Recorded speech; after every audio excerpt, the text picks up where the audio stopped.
Assalamualaikum warahmatullahi wabarakatuh. Perkenalkan, nama saya Nurulisa Anggraini dari kelompok 2 lokal 3B. Hari ini saya akan melakukan demonstrasi asuhan keperawatan pada pasien home care dengan gangguan defisit perawatan diri. Selamat menyaksikan. Selamat pagi. Bapak, perkenalkan, saya perawat Nurulisa Anggraini. Saya suka dipanggil perawat Ica ya Pak ya. Bapak, saya datang ke sini karena ada jadwal kunjungan rumah dari utusan Puskesmas Kampung Teleng ya Pak ya. Kalau saya boleh tahu Pak, di sini kepala keluarganya siapa Pak? Bapak sendiri ya Pak ya. Kalau saya boleh tahu nama Bapak siapa Pak? Angga. Angga. Bapak, karena kedepannya saya nantinya akan datang lagi ke sini, boleh saya tahu aja Pak anggota keluarga Bapak siapa aja? Ya, anak saya satu, Atta. Kemudian, jadi Bapak di rumah berdua ya Pak ya? Kalau saya boleh tahu, istri Bapak mana Pak? Istri saya udah 2 tahun, udah almarhum, udah nggak ada. Oh, udah meninggal ya Pak ya? Kemudian nggak ada saudara atau kerabat lain yang mungkin tinggal di sini juga Pak? Enggak Pak, cuma berdua Bu. Oh gitu, cuma berdua.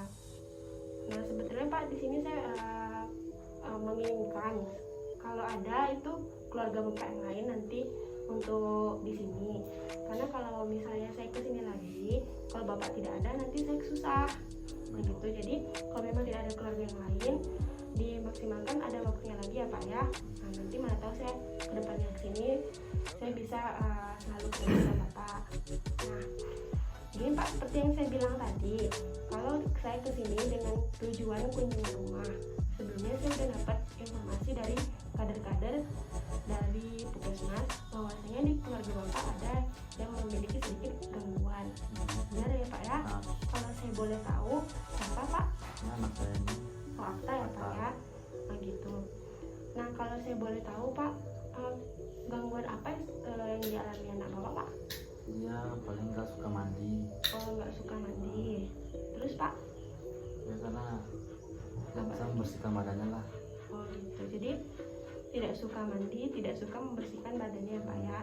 Kemudian kan akibat tidak suka mandi itu apa yang terjadi pada diri anak Bapak Pak? Dia sering merasakan gatal. Oh, gatal. Badannya tuh berbau nggak enak. Oh, berbau. Kalau seperti itu, ada Bapak sendiri untuk mengajaknya mandi? Ada.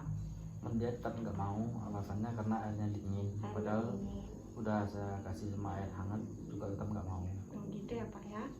Kalau seperti itu boleh saya berinteraksi dengan Atta Pak? Boleh, untuk menanyakan lagi ya Pak ya. Atta, tadi sudah Ibu perkenalkan diri. Iya Bu. Ibu perawat Ica ya, saya. Iya Bu. Ibu sudah dari Puskesmas Kampung Teleng mendapatkan data kalau di sini Atta nggak suka mandi ya? Iya Bu. Kalau Atta nggak suka mandi, gimana rasa badannya? Gatel aja Bu. Oh, gatal. Iya. Kalau Ibu boleh tahu alasan Atta nggak mau mandi itu kenapa? Airnya dingin Bu. Airnya dingin. Ya. Terus Males aja lah Bu. malas mandi. Iya. Kalau dari yang Atta bilang tadi malas mandi, terus itu kan badannya gatal. Iya. Atta mau lanjutan nggak mau mandi sampai badannya gatal-gatal berbau? Enggak. Kalau seperti itu apa yang harus Atta lakukan supaya badannya itu nggak gatal, supaya nggak bau? Mandi Bu. Harus mandi ya. Iya. Kalau gitu Atta mau kan? Mau Bu. Pak, seperti yang Bapak dengar tadi, kita kan sudah melakukan berbincang sedikit dengan Atta ya Pak ya, bahwasanya Atta sudah mau lagi mandi. Bagaimana hari ini kalau kita akan berbincang-bincang bagaimana cara Bapak untuk merawat anak Bapak ya Pak ya. Ayo. Kalau kayak gitu Bapak maunya kita bicara di mana? Di sini aja. Di sini aja. Bapak maunya berapa lama Pak? 20 menit aja. 20 menit. Kita mulai dari sekarang ya Pak ya.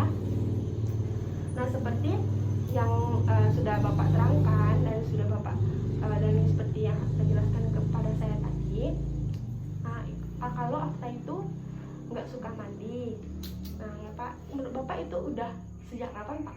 Semenjak ibunya udah nggak ada. Ya, ibunya sekitar 2 2 tahunan tahun. ya Pak ya.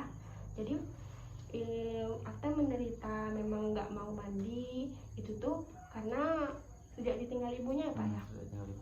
Nah Pak, berarti di sini masalahnya Akta itu tidak mau mandi karena sejak ditinggal ibunya. Kalau terus-terusan seperti ini, itu akan berbahaya Pak untuk anak Bapak, karena kan nggak mau mandi, nanti lama-lama akan menarik diri Pak. Nah, jadi sesuai dengan perjanjian kita hari ini, kita akan melakukan perbincangan mengenai mandi itu ya Pak ya. Kalau gitu saya akan bicara langsung dengan Akta. Nah Akta, kalau Ibu boleh tahu, apa aja keuntungan dari mandi? Wangi, Ya, badan badannya bersih, bersih. ya nggak gatal-gatal. Itu aja Bu, tahu. Itu aja. Ya, Kalau misalnya nggak mandi, badannya apa yang didapatkan di badan itu kalau nggak suka mandi? gatal Bu. Gatal terus, Nggak enak aja perasaannya Bu. nggak enak aja perasaannya Iya. ya. Nah kalau Ibu pengen tahu, Akta tahu apa saja alat yang diperlukan untuk mandi? Tahu Bu. Apa aja itu? Sabun, Mm-mm. air, Mm-mm. tuh gayung. Mm-mm. Apa Itu aja lagi? tahu. Itu aja. Ya, Kalau misalnya untuk sikat gigi, apa aja alat-alatnya? sikat gigi sama pasta gigi. Sikat gigi sama pasta gigi. Ya, Terus kalau untuk sampoan, apa aja alat-alatnya? sampoan. Alat yang perlukan untuk sampoan apa aja? Sampoan alat. Alatnya ya air, sampo ya. Gitu ya. Nah ya. Nah kalau di sini kan Akta tahu nih alat-alatnya. Ya, Bu. Bisa Akta jelaskan sama Ibu bagaimana cara mandi yang benar menurut Akta? Coba jelaskan sedikit-sedikit aja. Siram air Ya, Oh. siram badannya. sampai basah, sabunan, Mm-mm. tuh digosok, Mm-mm. siram, Mm-mm. dah. Dan itu aja. Ya, Nah itu udah bagus ya, benar sekali. Iya, Bu. Tapi di sini Ibu pengen jelasin lagi cara mandi yang benar. Akta mau kan undangannya? Bu. Nah yang pertama, sudah disiapkan alat-alatnya. Ya. Mandi, basahin badannya. Kemudian pakai sabun. Pastikan semua badan Akta itu udah disabun ya, Bu. sampai bersih.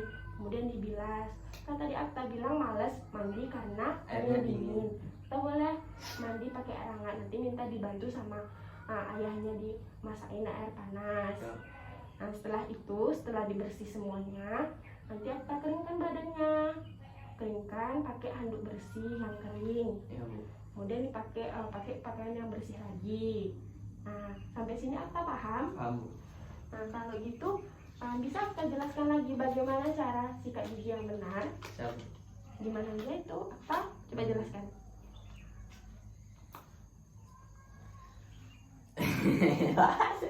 Nggak apa-apa, jelasin aja.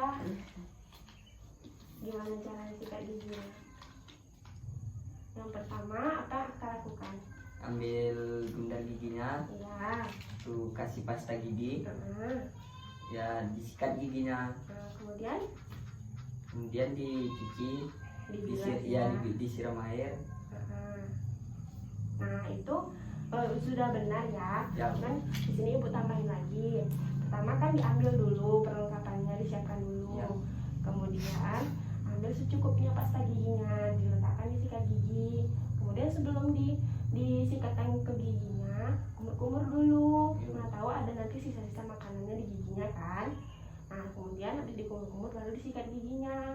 Setelah sikat gigi, setelah Akta merasa sudah bersih giginya, disikat, kemudian dimuntahin busanya. Nah, kemudian kumur-kumur sampai bersih. Setelah itu sambil dikumur-kumur, disiram sikat giginya pakai air bersih ya. Kemudian disimpan alat-alatnya, terus dilap mulutnya pakai handuk atau tisu. Sampai sini paham? Paham, Bu. Paham. Nah kemudian Ibu pengen tanya nih sekali lagi, kalau cara sampoan keramas itu gimana? Siram rambutnya sampai Iya. basah, tuh tuangi sampo ke rambut, tuh digosok-gosok, disiram sampai bersih, sampai tidak ada sabunnya, samponya. Oh gitu. Nah itu juga udah benar. Nah Ibu pengen jelasin lagi yang ada urutan yang benar ya. Nah, akta bilang disiram, Ya. disiram kan sampai semua rambutnya basah. Kemudian kasih sampo, Ya. kasih sampo supaya lebih apalagi daripada tuangkan di kepala, tuangkan di telapak tangan sedikit. Kemudian baru di kepalanya digosok ya, dipijat-pijat. Ya. Mana bagian yang gatal, di situ difokuskan untuk apanya ya, dibersihkannya. Kemudian bilas sampai bersih, baru dikeringkan. Sampai sini Akta paham? Paham, Bu. Nah kalau ini sudah Ibu jelasin, bagaimana perasaan Akta? Senang. Senang. Ya. Senang ya, kenapa disenang? Karena Ibu ngasih pendapat yang baik tentang Akta.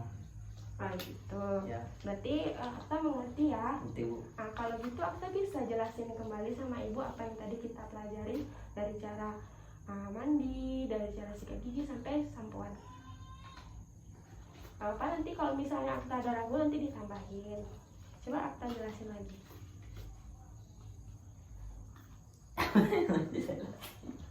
Itu bingung aku apa yang dijelasin. Ya nggak apa-apa, dijelaskan aja Nanti- sedikit-sedikit. Apa? Jelasin aja. Dari cara mandi dulu coba. Nah, dijelasin sama Ibu, nanti biar Ibu tambahin. Terus aja. Apa yang dijelasin? Nah tadi cara mandi apa aja?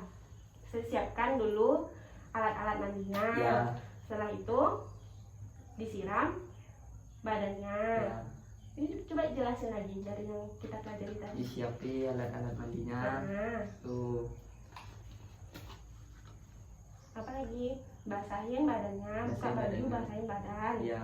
Kemudian, Ambil sabun, mm, gosok bagian yang gatal. ya, Tuh. Sampai bersih. Baru disiram badannya.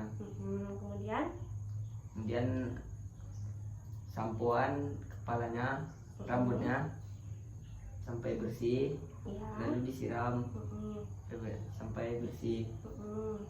Kemudian kalau sikat giginya gimana? Sikat gigi. Ya, ambil apanya? Ambil pasta giginya sampai mana? Boleh banyak-banyak atau secukupnya?